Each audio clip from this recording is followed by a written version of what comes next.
Hey, just want to make a quick video on trying to do a little bit of HUD-free live video from the Mavic Mini 2. This is really not a one-size-fits-all approach. This is more or less just to kind of get the creative juices flowing, and I'd love to hear everyone's ideas on different ways of making this work. In this particular application, we're using a gateway, which is going to have to be mandatory to get a stream from the camera, using some type of processing and then some type of switch to send it out to live.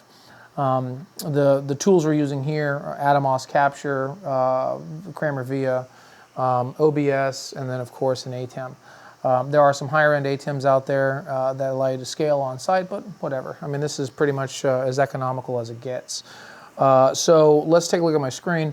You can see that I'm kind of capturing from the phone. Let's back up a second, kind of see what's up. So if you take a look at the gateway itself, this is a capture right from the phone. So I'm getting just a screencast right from the phone, popping open the DJI app, and I'm just hitting go fly, boom.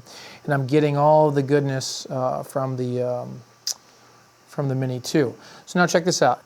From the laptop, you can see here again, I'm pulling my video gateway. That's what's coming off of the phone, okay? And then all we're doing is we're cropping out, and then we're going to scale it, and then take that input. And that's pretty much as easy as it gets. So again, this is kind of a rough and dirty, but I know there's been a lot of other tips out there where people are like saying, well, they can just stream right from the phone or whatever it is, but you're still getting all of that on-screen data, and that's just, I mean, that's not cool. So hopefully this is a cool thing for you guys to think about. Love to hear some comments, other ideas or ways to do it. Next time, be obviously talking about the Mavic Pro 2 and the new smart controller. This is actually the way to do it, but for everyone buying Mini 2s, dude, all you need is just, I mean, obviously some of this stuff is kind of expensive, but just grab like a quick Chromecast, as far as I know.